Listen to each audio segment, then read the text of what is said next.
जय हिंद दोस्तों। आज के इस वीडियो में हम लोग बात करने वाले हैं एनआरआई, पीआईओ, ओसीआई, इन सब चीज के बारे में हम लोग डिटेल के साथ में डिस्कशन करेंगे। जैसा कि आप लोगों को पता है कि हम लोग इंडियन पॉलिटी पढ़ रहे हैं और इंडियन पॉलिटी का जो भाग 2 है उसको हम लोगों ने कंप्लीट किया है और इसी भाग 2 यानी कि नागरिकता, सिटीजनशिप से संबंधित है ये सभी चीजें। इनमें आप लोगों को पता होगा कि एनआरआई, ये वर्ड आपने कभी यदि सुने हो तो आपको ये सब समझ में आ जाएंगे कि एनआरआई क्या है, पीआईओ कार्ड धारक क्या कहलाते हैं, ओसीआई कार्ड धारक क्या कहलाते हैं। इसके अलावा जो फेमा एक्ट 1999 में बनाया गया था, ये पारित किया गया था, तो इसके बारे में भी हम लोग डिटेल के साथ में डिस्कशन करेंगे। और इसके अलावा जो ये वाला टॉपिक है इसमें हम लोग ये भी देखेंगे कि आखिर एनआरसी क्या है या फिर सीएए क्या है। तो इन सब चीजों के बारे में हम लोग डिटेल के साथ में चर्चा करने की कोशिश करेंगे। देखिए, एक पासपोर्ट होता है, एक होता है वीजा, तो इन दोनों के बीच में डिफरेंस को भी हम लोग समझने की कोशिश करेंगे कि आखिर पासपोर्ट और वीजा के बीच में क्या अंतर है। तो चलिए वीडियो को शुरू करते हैं। देखिए, जो एनआरआई है, यहां पर समझ लीजिए, जो एनआरआई है, एनआरआई क्या कहलाते हैं। देखिए, सबसे पहले तो एनआरआई को समझेंगे। एनआरआई, देखिए, एनआरआई का मतलब होता है नॉन रेजिडेंट और रेसिडेंट ऑफ इंडिया, यानी कि नॉन रेसिडेंट ऑफ इंडिया। यदि कोई आपसे एनआरआई का फुल फॉर्म पूछता है तो इसका मतलब होता है non resident of India. Non resident of India क्या कहलाते हैं? ऐसे व्यक्ति जो भारत के नागरिक हैं, ऐसे व्यक्ति जो भारत के नागरिक हैं लेकिन या तो एजुकेशन पर्पज से या फिर बिजनेस पर्पज से या फिर किसी जॉब के पर्पज से अदर कंट्री में निवास कर रहे हैं। अब कितने दिन निवास कर रहे होना चाहिए उनके लिए? देखिए, वो व्यक्ति एनआरआई की कैटेगरी में आएंगे जो लगातार 6 महीने या उससे अधिक टाइम से अदर कंट्री में निवास कर रहे हैं। इसका मतलब ये नहीं होगा कि हम लोग 2-3 महीने किसी अदर कंट्री में घूमने चले गए तो हम लोग एनआरआई बन जाएंगे। हम लोग एनआरआई नहीं बन सकते। देखिए, एनआरआई बनने के लिए ये आवश्यक है कि यदि कोई व्यक्ति 6 माह या उससे अधिक का समय किसी अदर कंट्री में किसी अन्य परिपथ से वहां पर व्यतीत करता है तो वह व्यक्ति एनआरआई की कैटेगरी में हो जाएगा। जैसे मान लीजिए कि किसी व्यक्ति की जॉब लग गई अमेरिका में, ठीक है। अब वो व्यक्ति अमेरिका में जॉब करने चला गया लेकिन उसकी जो सिटीजनशिप है, उसकी जो नागरिकता है वो भारत की है, तो इस तरह से वो व्यक्ति क्या कहलाएंगे? एनआरआई कहलाएंगे, यानी कि नॉन रेजिडेंट ऑफ इंडिया, यानी कि वो भारत में निवास नहीं करते हैं, हालांकि उनकी नागरिकता जो है वो भारत की है, तो इनको हम बोलेंगे नॉन रेजिडेंट ऑफ इंडिया। देखिए, जो एनआरआई होते हैं ये हमारे देश के लिए बहुत ही लाभदायक होते हैं। जो व्यक्ति एनआरआई हैं, देखिए, ये अदर कंट्री में जॉब करते हैं, वहां पर निवास करते हैं, वहां के संसाधनों का यूज करते हैं, लेकिन वो भारत में क्या भेजते हैं? ओनली पैसा।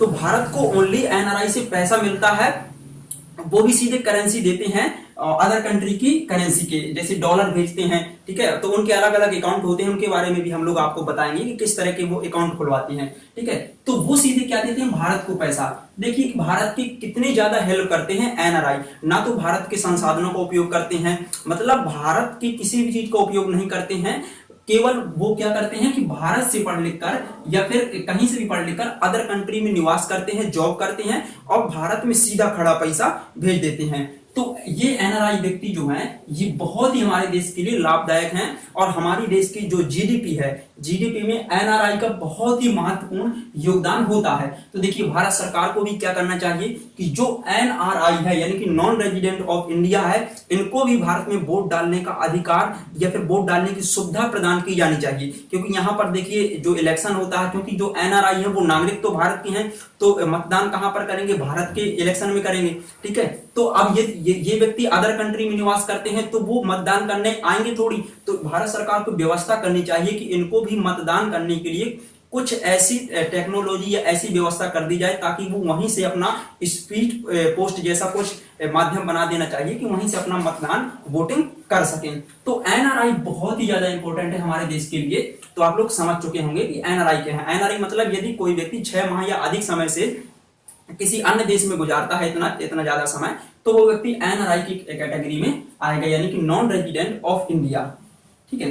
तो ये समझ चुके हैं। देखिए, इसमें 6 माह निवास करने की शर्त है। 6 माह ऐसा नहीं कि कोई व्यक्ति 2-3 माह किसी अदर कंट्री में घूमने चला गया तो वो एनआरआई बन जाएगा, नहीं। उसको, इसकी टाइम लिमिट है 6 माह या उससे अधिक समय तक, यदि वो अदर कंट्री में किसी काम से रहता है तो वो एनआरआई बन जाएगा। ठीक है, अब देखिए पीआईओ क्या है। पीआईओ, पीआईओ को देखिए फुल फॉर्म होता है पब्लिक ऑफ इंडियन ओरिजिन, मतलब public of Indian, public of Indian origin, मतलब ये ऐसे व्यक्ति होते हैं, देखिए इनके जो माता पिता होते हैं ये भारतीय मूल के होते हैं।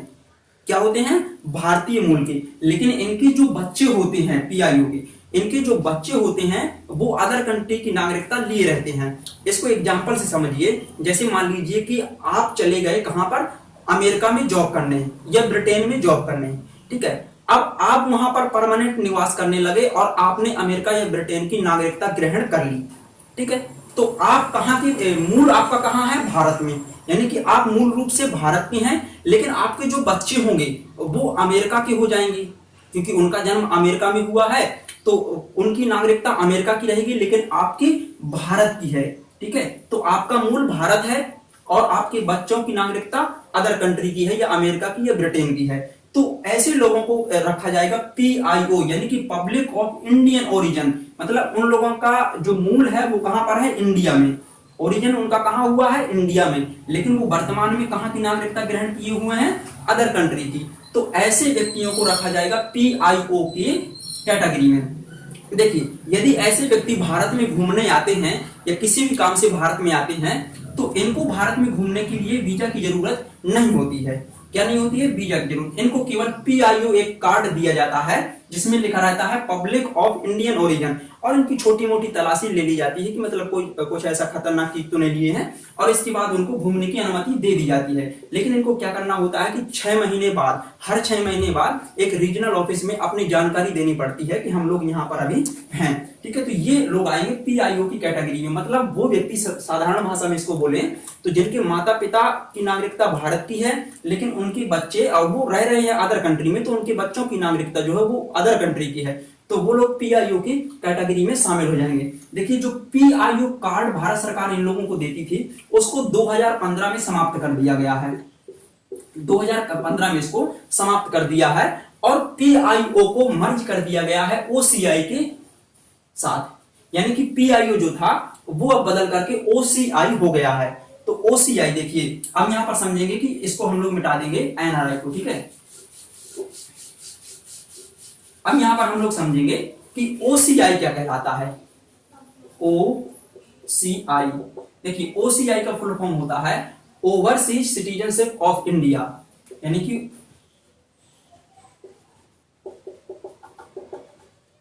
Citizenship of India. ये लोग देखिए, ये जो होते हैं ये बिल्कुल सेम इन्हीं की तरह होते हैं, यानी कि पीआईओ जो है वही ओसीआई कहलाता है। ठीक है, बशर्ते इसमें ये रहता है कि इसमें भी देखिए, इसमें भी वीजा जो है उसकी जरूरत नहीं पड़ती है, इसमें भी वीजा की जरूरत नहीं पड़ती है। ये ओसीआई बिल्कुल पीआईओ की तरह ही है, माने कि पीआईओ जो था यानी कि पब्लिक ऑफ इंडियन ओरिजिन, इसको मर्ज कर दिया गया है ओसीआई के साथ में। तो अब ये क्या कहलाएगा? ओसीआई, यानी कि ओवरसीज सिटीजनशिप ऑफ इंडिया। इनको भी भारत में घूमने के लिए ओसीआई कार्ड दिया जाता है जिस पर लिखा रहता है ओवरसीज सिटीजनशिप ऑफ इंडिया। ठीक है, तो इनको भी वीजा की जरूरत नहीं पड़ती है भारत में घूमने के लिए, ये केवल एक इनका एक कार्ड रहता है, उसी के माध्यम से ये भारत में घूम सकते हैं, रह सकते हैं कुछ लिमिटेड समय के लिए। ठीक है, देखिए यहां पर एक चीज और समझ लीजिए साथ में कि आखिर हम लोगों ने जो बार बार वीजा शब्द का प्रयोग किया है, वीजा, तो एक होता है वीजा, एक होता है पासपोर्ट। ठीक है, तो देखिए वीजा और पासपोर्ट में अंतर क्या होता है, वीजा और पासपोर्ट में अंतर क्या होता है इसको भी समझ लीजिए। देखिए पासपोर्ट जो, जैसे मान लीजिए कि हम लोग अमेरिका जा रहे हैं, कहां पर जा रहे हैं? अमेरिका। तो तो भारत से हम लोग अनुमति मांगेंगे कि हमको अमेरिका जाने दिया जाए, ठीक है। तो जो अनुमति मांगने का कार्ड होता है, जो भारत सरकार अनुमति देती है, तो उसको हम लोग बोलेंगे पासपोर्ट।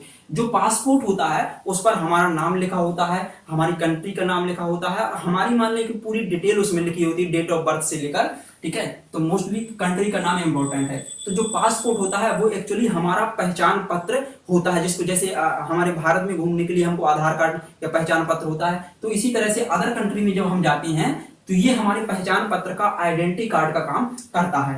तो ये कहां से हमें, जैसे मान लीजिए अदर कंट्री में जाना है, अमेरिका में जाना है, ब्रिटेन में जाना है, कहीं पर भी जाना है, तो हमको पासपोर्ट भारत सरकार देगी वहां पर जाने के लिए, यानी कि भारत सरकार पासपोर्ट के माध्यम से अनुमति देगी जाने के लिए, ठीक है। अब जब हम अमेरिका में जाएंगे तो वहां पर रहने के लिए या फिर वहां पर घूमने के लिए हमको वीजा की जरूरत होगी। वीजा एक्चुअली ये है कि जैसे मान लीजिए कि हम भारत से चले गए, हमको पासपोर्ट भारत सरकार ने अनुमति दे दी पासपोर्ट के माध्यम से, अब अमेरिका सरकार से भी अनुमति लेनी होगी कि हमको आपके देश में घूमना है या रहना है, ठीक है। तो उनकी जो अनुमति मिलती है वो वीजा के माध्यम से मिलती है, यानी कि वो जो अनुमति देते हैं वो वीजा के माध्यम से देते हैं। तो यदि हमको वीजा प्राप्त हो जाता है तो हम उस देश में घूम सकते हैं। एक निश्चित अवधि के लिए यह प्राप्त किया जाता है कि आपको कितने दिन तक यहाँ पर रहना है, कितने दिनों तक यहाँ पर घूमना है। तो वीजा मिलने के बाद हम लोग उस देश में घूम सकते हैं, वहां पर रह सकते हैं।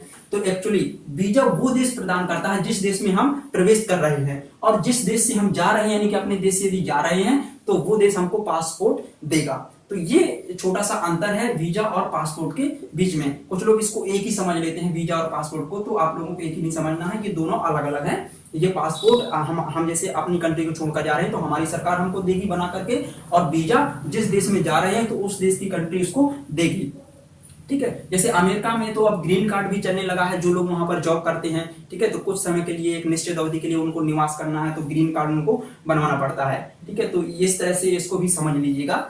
अब हम नेक्स्ट देखिए, जैसे मान लीजिए कि कोई व्यक्ति अदर कंट्री में जॉब कर रहा है, ठीक है, तो वो क्या करेगा, वहां पर पैसा कमाएगा, ठीक है। वहां पर जो उसका पैसा आएगा तो उस पैसे को वो क्या करेगा, भारत में भेजेगा। अब भारत में सीधे तो करेंसी लेकर आएगा नहीं, है ना, सीधे तो करेंसी, क्योंकि वहां उसको डॉलर में मिलेगी, यहाँ उसको रुपयों में बदलना पड़ेगा।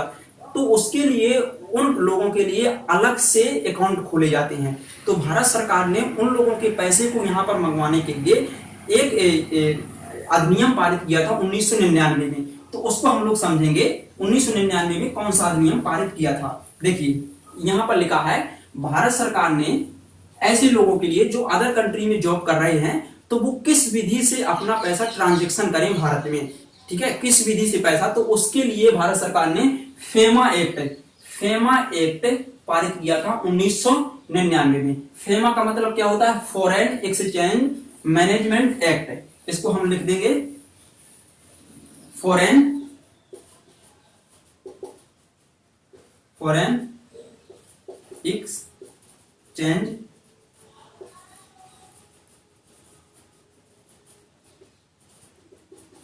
Exchange management act. तो जो FEMA act, foreign exchange management act 1999, ठीक है, तो जो भारत सरकार ने फेमा एक्ट पारित किया था, इसके तहत जो अदर कंट्री वाले होते हैं व्यक्ति जो वहां पर जॉब करते हैं, वो भारत में 3 तरह के अकाउंट खोल सकते हैं। कितने तरह के अकाउंट खोल सकते हैं, 3 तरह के, और वो इनमें से किसी भी अकाउंट में अपना पैसा ट्रांसफर कर सकते हैं। देखिए पहला है अकाउंट जो उनका है, उसका नाम है NRO।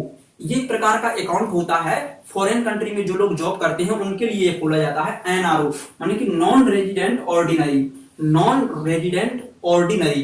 तो ये जो अकाउंट होता है, इसमें देखिए, इसमें जो व्यक्ति वहां से पैसा डाल रहा है तो वो फॉरेन मनी भी इसमें ट्रांसफर कर सकता है, प्लस उसकी भारत की इनकम भी शामिल हो जाएगी। जैसे मान लीजिए कि कोई व्यक्ति अमेरिका में बिजनेस कर रहा है तो वहां से उसको एक तो पैसा मिलेगा, दूसरा उसका कोई बिजनेस भारत में भी है, तो वो दोनों बिजनेस से जो उसका पैसा आ रहा है दोनों को इसमें जमा कर सकता है NRO वाले अकाउंट में, नॉन रेजिडेंट अकाउंट में, ऑर्डिनरी में। तो इसको दोनों तरफ के पैसों को जमा कर सकता है, लेकिन इसमें यह रहता है कि जो जमा करता है उसके टैक्स लगता है उस पैसे पर। तो टैक्स लगने की वजह से क्या होता है कि उसका कुछ पैसा कट जाता है। तो इसलिए जो NRI होते हैं, यानी नॉन रेजिडेंट जो इंडियन होते हैं, तो वो NRO का अकाउंट ज्यादा प्रेफर नहीं करते हैं क्योंकि इसमें उनको टैक्स लगता है।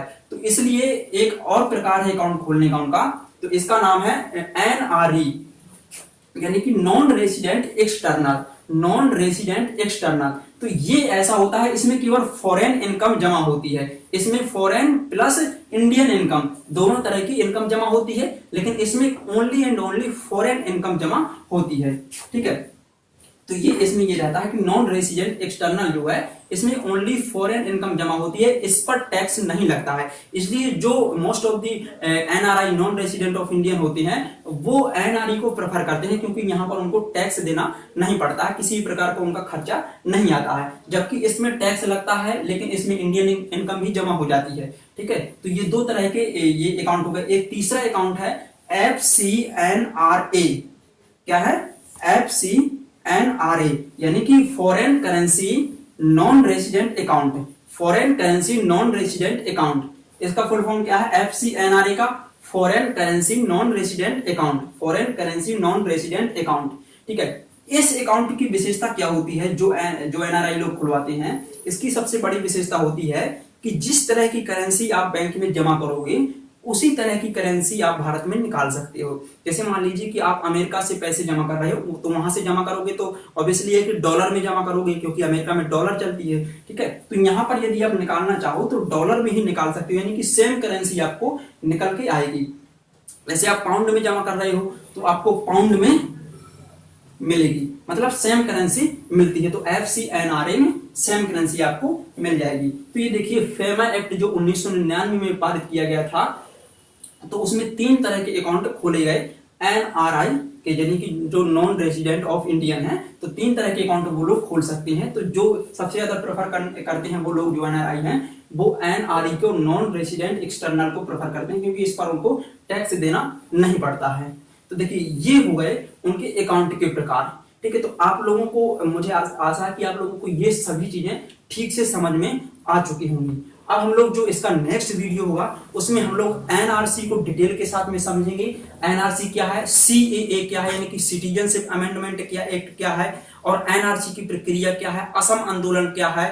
ठीक है, असम अकॉर्ड क्या हुआ था, असम समझौता जो 1985 में हुआ था, तो उसके बारे में हम लोग एकदम डिटेल के साथ में कम चर्चा करेंगे। तब जाकर के जो नागरिकता वाला टॉपिक है ये पूरी तरह से कंप्लीट हो जाएगा। जब ये नागरिकता का टॉपिक कंप्लीट हो जाएगा तो कोई भी ऐसी चीज नहीं बचेगी जो आप लोगों को ना आ रही हो।